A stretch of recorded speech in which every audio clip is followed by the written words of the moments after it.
Lost and Found by Mark Teague. Wendell and Floyd were in trouble. That morning, a giant squid had trapped them in the boys' restroom for almost an hour, causing them to miss a math test. Their teacher, Miss Gernsplat, had been furious. "We have no luck," said Floyd. Just then, Mona Tudburn entered the office. Mona was the new girl in their class. "I'm trying to find the lost and found," she said. "I've lost my lucky hat." Wendell and Floyd glanced at each other. "That's strange," said Wendell. "We were just talking about luck." "We don't have any," Floyd said. "Neither do I," said Mona. "At least, not without my hat." Wendell pointed to a bin marked Lost and Found. "I wish I had a lucky hat." "So do I," Floyd agreed. "Then maybe we wouldn't get into these crazy situations." Mona leaped farther and farther into the bin. Soon only her feet were visible. A moment later, she was gone. The boys walked over to have a closer look. "Where did she go?" asked Wendell. "I don't know," Floyd said. "She must be lost." "Don't be silly," Wendell told him. "How can you get lost in the lost and found?"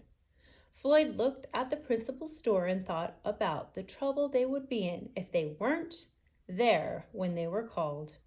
"I guess we should go in after her," he sighed.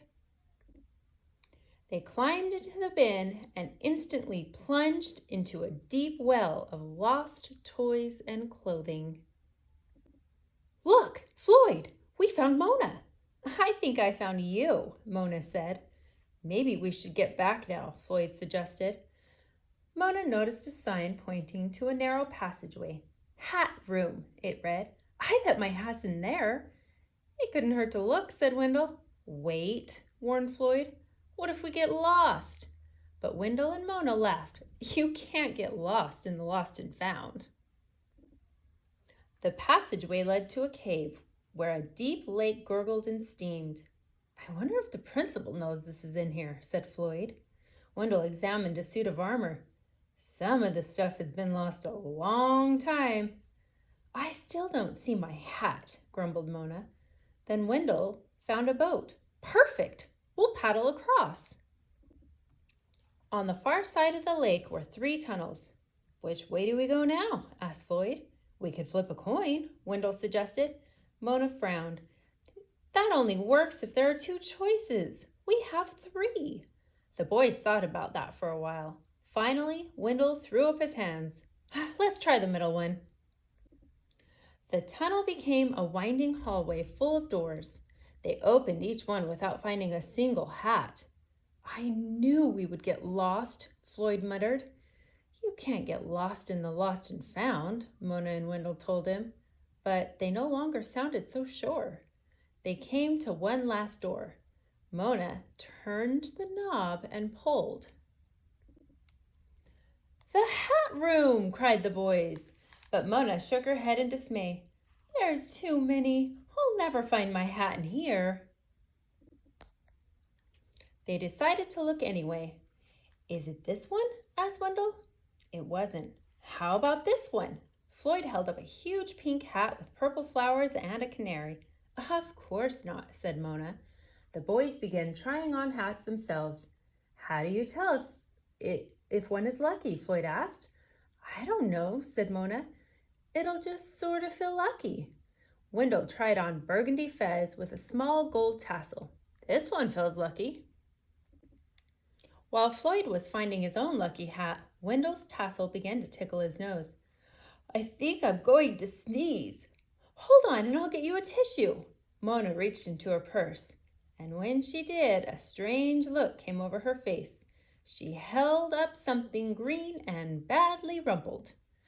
"My lucky hat. I guess it was in my purse all along." For a moment, nobody spoke. Then Floyd sighed. "At least we can go back now." "Maybe not," Wendell said. "What do you mean?" asked Floyd and Mona. "I mean, we might be lost." Floyd groaned. "I thought you said we couldn't get lost in the lost and found." "It's been an unusual day," said Wendell. "To be honest, I don't even remember which door we came through." The children looked around. There were doorways in all directions. None of them could remember which one was theirs. Suddenly, Mona laughed. What are we worried about? We've all got our lucky hats, right? She closed her eyes and turned slowly around. When she opened them again, she pointed straight ahead. I say we go that way. After a long journey, the children's heads popped out of the lost and found bin, just in time to hear the principal call, Wendell and Floyd, come in here, please. It was late that afternoon before the boys left school. They found their new friend Mona waiting for them. How was it? She asked. Not bad, said Floyd. The principal had merely lectured them about telling the truth. Of course, Miss Gernsplat had made them stay and finish their math tests, but it could have been worse. I think our luck is changing, said Wendell. Mona nodded. Me too. Since it was late, they decided to take a shortcut. I hope we don't get lost, said Floyd. But he wasn't really worried. Neither were Mona and Wendell. They paused for a moment to put on their hats, and then they all started home, feeling lucky together. How I Became a Pirate by Melinda Long and David Shannon. Pirates have green teeth, when they have any teeth at all. I know about pirates because one day when I was at the beach building a sandcastle and minding my own business, a pirate ship sailed into view. I knew what it was because its flag had a skull and crossbones on it, and because I could hear the pirates singing, "Hey ho, blow the man down." They were a little off key. I tried to tell Dad, but he was busy setting up the beach umbrella. I tried to tell Mom, but she was busy slathering my baby sister with sunblock. So I went back to my sandcastle, but I kept an eye on the pirates. By then, they were rowing back to shore. When they landed, the head pirate climbed out of the boat and yelled, "Ahoy there, matey! Be this the Spanish Main?" "No," I said, "this is North Beach." "Shiver me timbers," the pirate said. "We must have taken a wrong turn at Bora Bora." He walked around my sandcastle. He looked at the moat and yelled back to his crew, "He's a digger, he is, and a good one to boot." The others agreed. "What be your name, matey?" the head pirate asked. "Jeremy Jacob, sir," I told him. "Well, Jeremy Jacob," he said, "you're looking at Braidbeard and his crew. We've been needin' a digger like yourself. We've had a chest of treasure to bury." "Aye, treasure!" the others shouted. "You're coming with us," Braidbeard told me. I didn't think Mom and Dad would mind, as long as I got back in time for soccer practice the next day. That's how I became a pirate. As soon as we were on board, Braidbeard showed me the chest of golden jewels. "Got to find a safe place for this here treasure. It's time we were off," he announced. "We're off," we all shouted, and then we set sail. There was plenty to do on board. The pirates taught me to sing sea shanties, the louder, the better, and to say real pirate stuff like landlubber and scurvy dog. By dinner time, I could speak pirate perfectly. I also learned pirate manners. Braidbeard pounded his fist on the table and yelled, "Down the hatch, me laddies! Down the hatch!" we all shouted. Braidbeard gulped his food and said, "Hand over the meat!" "The meat!" we all roared. Nobody told us to finish our spinach. There wasn't any. Or to chew up our carrots. They weren't allowed on board. We talked with our mouths full, and nobody said please or thank you. After dinner, I tried to teach the pirates to play soccer. Braidbeard kicked the ball and yelled, "Arr, soccer! Arr, soccer!" the crew yelled. Then everybody dove for the ball at once, and it rolled right off the deck. "After it, me hearties!" Braidbeard commanded. "After it?" we all whispered. We fought over who could go get the ball, but it didn't matter anyway, because a shark came along and swallowed it in one gulp. So much for soccer. By now, it was past my bedtime, but nobody tells pirates to go to bed, to take a bath, or to brush their teeth. Maybe that's why their teeth are green. Pirates sleep with one eye open, just in case. And they don't change into pajamas unless they want to. Pirates don't do anything they don't want to, except for maybe swabbing the decks. I wanted to be a pirate forever. But when I found out what else they don't do, when I couldn't stay awake any longer, I asked Braidbeard to tuck me in and read me a story. "Tuck you in?" he bellowed. "Pirates don't tuck." "No tucking," the crew cried, and the only thing they had to read was a map.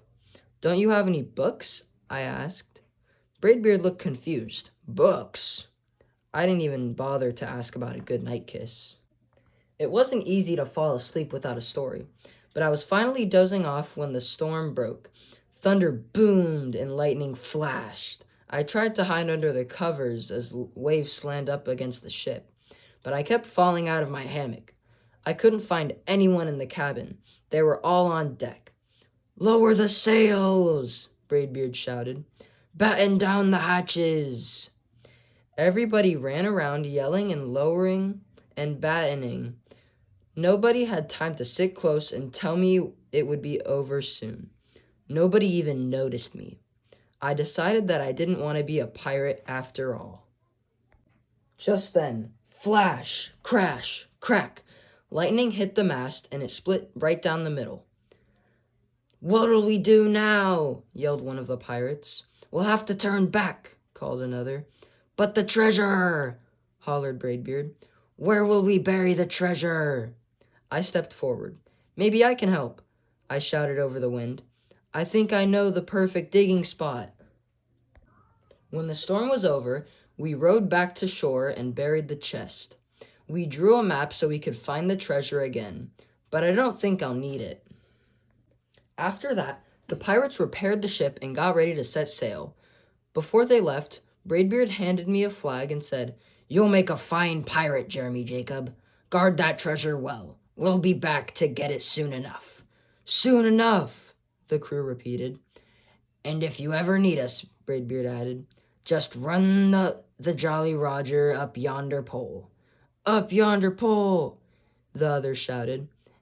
"And maybe I will, but not today. I have soccer practice." Now, I know you enjoyed both books because both books have advanced now twice, and they are in the Final Four for a reason. So please don't forget to vote and see who makes the championship round.